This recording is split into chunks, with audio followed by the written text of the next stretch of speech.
It started to happen gradually. I would walk into a room and say something, and no one would notice. I would say, "Turn the TV down, please," and nothing would happen. So I would get louder. "Turn the TV down, please." Finally, I would have to go over and turn the TV down myself. And then I started to notice it elsewhere. My husband and I had been at a party for about 3 hours, and I was ready to go. I looked over, and he was talking to a friend from work, and I walked over, and he kept right on talking. He didn't even turn toward me. That's when I started to put it together. He can't see me. I'm invisible. I'm invisible. Then I started to notice it more and more. I would walk my son to school, and his teacher would say, "Jake, who's that with you?" And my son would say, "Nobody." Granted, he's just 5, but nobody? One night, a group of us gathered, and we were celebrating the return of a friend from England.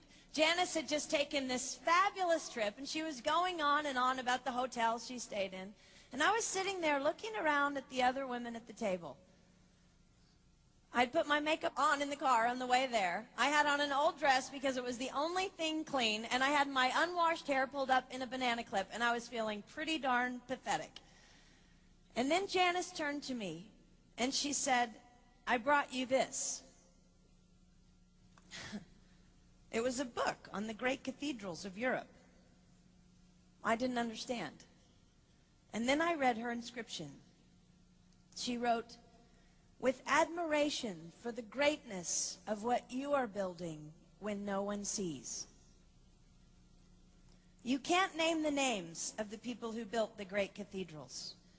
Over and over again, looking at these mammoth works, you scan down to find the names, and it says, "Builder, unknown, unknown, unknown."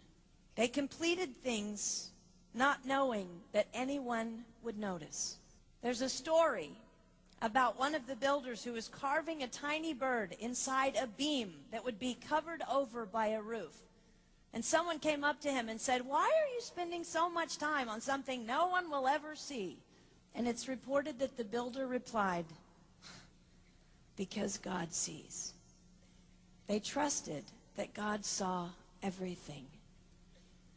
They gave their whole lives for a work, a mammoth work, they would never see finished. They showed up day after day. Some of these cathedrals took over 100 years to build.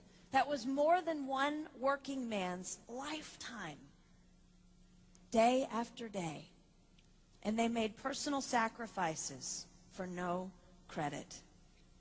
Showing up at a job they would never see finished, for a building their name would never be on. One writer even goes so far as to say no great cathedrals will ever be built again because so few people are willing to sacrifice to that degree. I closed the book, and it was as if I heard God say, "I see you. You are not invisible to me. No sacrifice is too small for me to notice. I see every cupcake baked, every sequin sewn on, and I smile over every one. I see every tear of disappointment when things don't go the way you want them to go. But remember, you are building a great cathedral. It will not be finished in your lifetime, and sadly, you will never get to live there. But if you build it well, I will." At times, my invisibility has felt like an affliction to me. But it is not a disease that is erasing my life.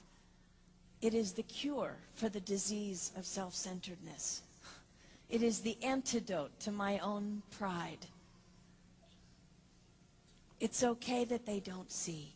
It's okay that they don't know. I don't want my son to tell the friend he's bringing home from college, "You're not going to believe what my mom does. She gets up at 4 in the morning and she bakes pies and hand bakes a turkey and she presses all the linens."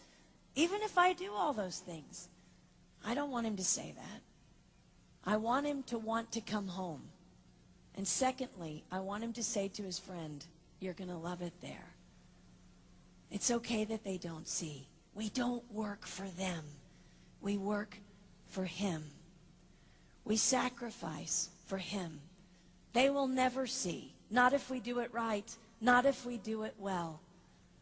Let's pray that our work will stand as a monument to an even greater God.